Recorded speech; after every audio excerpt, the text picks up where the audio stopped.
안녕하세요. 데이터를 만지고 다루는 안혜민 기자입니다. 5가지 그래프로 설명하는 오그랩. 오늘의 주제는 갈라진 독일입니다. 지난 2월 23일 독일 총선에서 극우정당으로 분류되는 AfD가 제2정당이 되었습니다.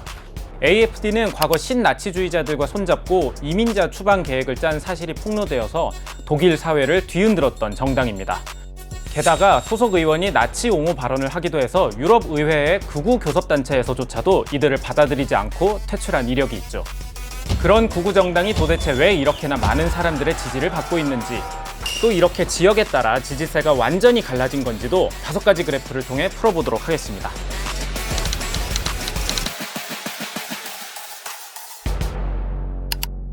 독일에는 다양한 색깔을 갖고 있는 정당들이 있습니다. 극단적 진보주의부터 극단적 보수주의까지. 일단 지금 정권을 잡은 건 붉은색의 사회민주당, 3인당입니다. 독일 정치권에서 가장 당세가 큰 양당 중에 하나로 중도 좌파 성향의 진보정당이죠. 3인당 전까지 정권을 잡고 있었던 정당은 바로 중도 우파 성향의 기독교 민주연합입니다. 자매정당으로 기독교 사회연합이 있는데 이 둘은 함께 교섭단체를 구성해서 사실상 하나의 정당처럼 움직이고 있죠.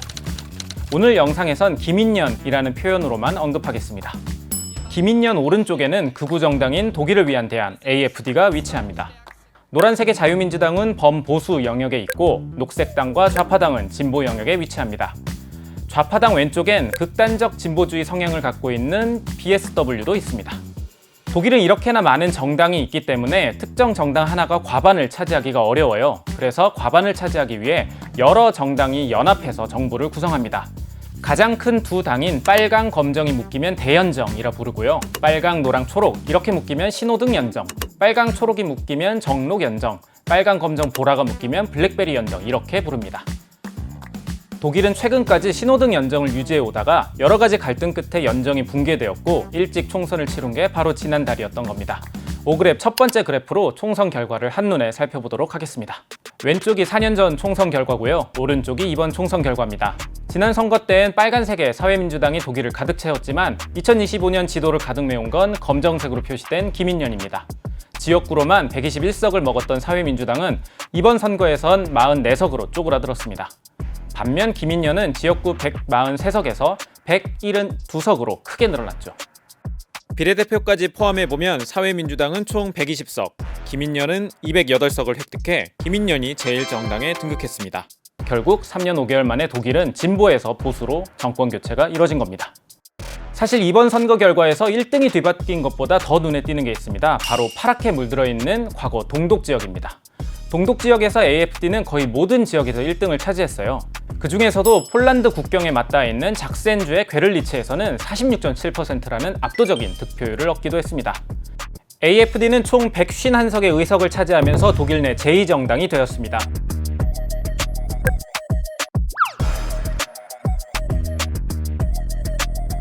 독일 총선에서 기민연 혹은 사회민주당이 아닌 정당이 2등을 차지한 건 제2차 세계대전 이후 처음입니다.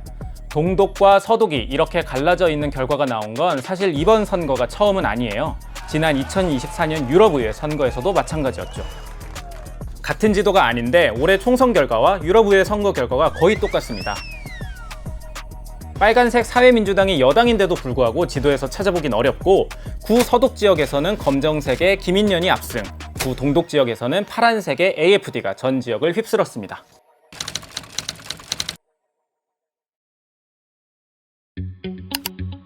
이번엔 지역이 아닌 연령으로 살펴보겠습니다. 우리나라에서 극우를 생각하면 태극기 집회에 참여한 고령층 이미지가 세다 보니까 연령대가 높을 거다 이렇게 예상하기 쉽습니다. 독일도 그럴까요? 오그랩 두 번째 그래프는 연령별 정당 지지율입니다. 노년층에서 AfD 지지율부터 살펴볼게요. 60대와 70대 이상에서 중도보수 기민연이 1위입니다. 노년층에서 AfD 지지율은 사회민주당, 진보보다도 낮습니다. AfD가 전 연령대에서 받아든 지지율 성적은 20.8%였어요. 그 중에서도 지지세가 가장 높은 연령대는 3040입니다. 35세부터 44세까지 AfD 지지율은 26%, 10대와 20대로 연령을 더 낮춰도 AfD 지지율은 평균 이상입니다. 즉, AfD의 승리는 고연령층이 주도한 게 아니라는 겁니다. 전통적으로 독일 청년들은 사회민주당, 녹색당 같은 진보 정당에 투표를 해왔어요. 2022년엔 청년들의 녹색당 지지율이 19.5%로 다른 어느 당보다 높았죠. 하지만 2024년에는 1위가 AfD로 바뀌었습니다. 전문가들은 AfD의 청소년 단체 JA의 영향력이 커진 결과로 해석합니다. JA는 SNS를 통해서 선거운동을 펼치고 청년들에게 빠르게 다가가 영향력을 넓혔습니다. 또 동독 지역의 몰락한 문화 공동체, 사회 공동체 영역에 빈틈을 파고들었죠. 청소년들을 위한 무료 콘서트도 하고 AfD 지도자와 오토바이 여행도 갔습니다. 그래서 많은 사람들이 이번에 분 극우 바람이 단순히 한 번으로 그치지 않을 것으로 보고 있습니다. 변수는 18세와 24세 사이 젊은 층에서 1위를 차지한 정당이 AfD가 아닌 좌파당이라는 겁니다. 1020 세대에서 좌파당은 무려 25%의 지지율을 받아냈어요.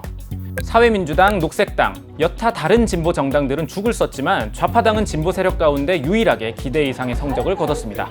좌파당의 대표인 하이디 라이히네크는 10대, 20대 사이에서 하이디 여왕이라는 별칭으로 지지를 받기도 했죠. 이번 선거에서 성별은 또 하나의 핵심 요소입니다. 여성들은 좌파당을 비롯해 진보 정당을 더 지지했고 남성들은 AfD를 포함해 보수 정당에 투표를 했습니다.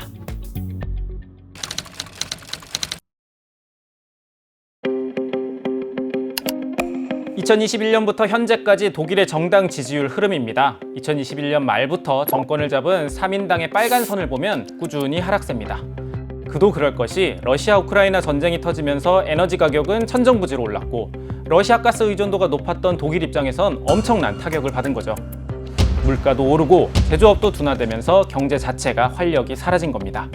독일 사람들 입장에선 살기 엄청 빡빡해진 거죠.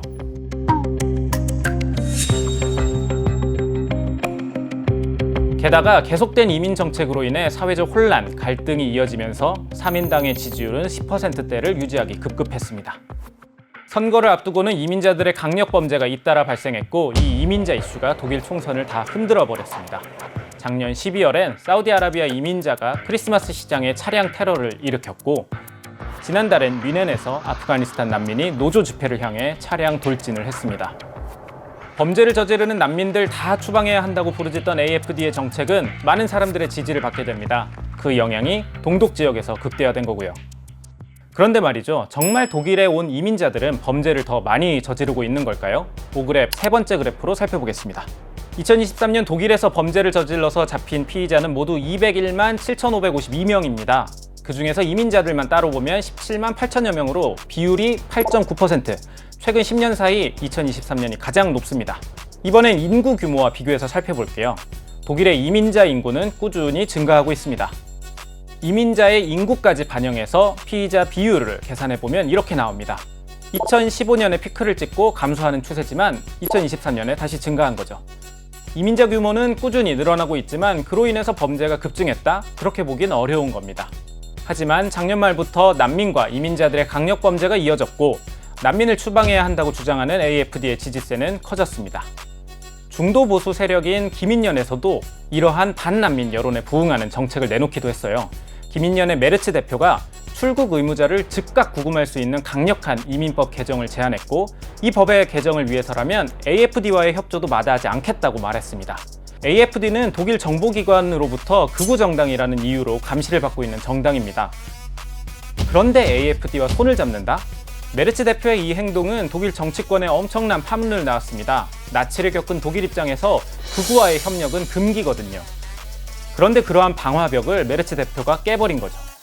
은퇴한 메르켈 총리도 자신의 당이 극우표에 의존하기로 한 결정을 매우 크게 비난했습니다. 하지만 이민자에 대한 강력한 정책은 유권자들에게 정확히 작동했습니다.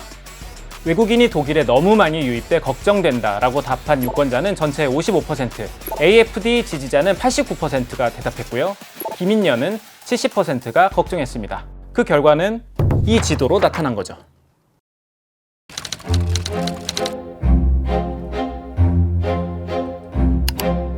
그런데 말이죠. 여전히 의문인 지점이 있습니다. 난민과 이민자에 대한 불안감, 동독, 서독 지역을 가리지 않습니다. 실제로 여론조사를 해보면 동독 지역의 사람들이나 서독 지역의 사람들이나 큰 차이가 없어요.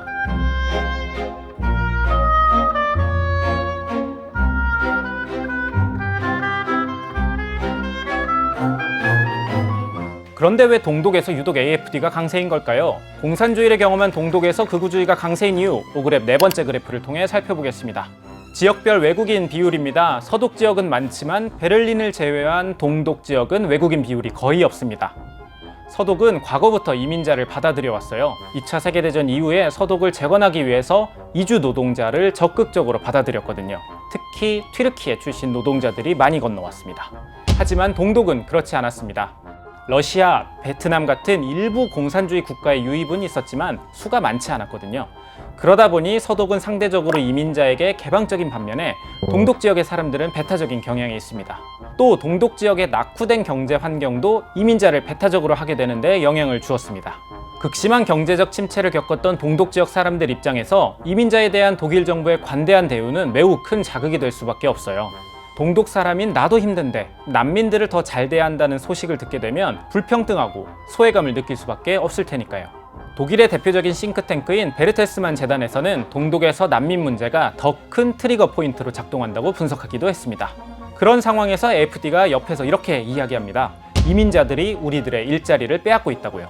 이 메시지는 동독 지역에게 더 인기가 있을 수밖에 없는 거죠.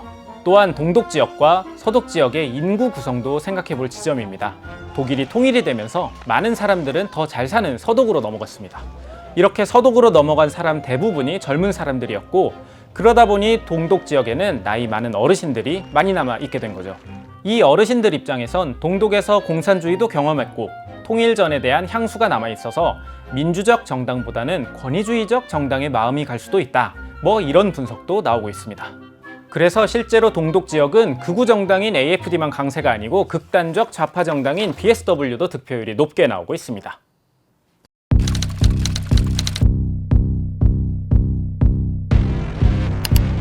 통일 이후 34년이 넘게 흘렀고 동서격차를 해결하기 위해 천문학적인 통일 비용을 쏟아부었지만 여전히 동독 지역 사람들은 고립감을 느끼고 있습니다. 지난해 9월 주의회 선거에서 AFD에게 표를 몰아준 동독 지역 유권자들은 여전히 자신들이 2등급 시민이라고 생각하고 있어요. 작센주 유권자의 74%, 튜링겐주 유권자의 75%가 동독인은 여전히 2등 시민이다라고 답할 정도죠. 정치, 경제 영역에서 서독인이 너무 많이 지배하고 있다는 질문에도 두 지역 유권자 4명 중 3명은 동의했습니다.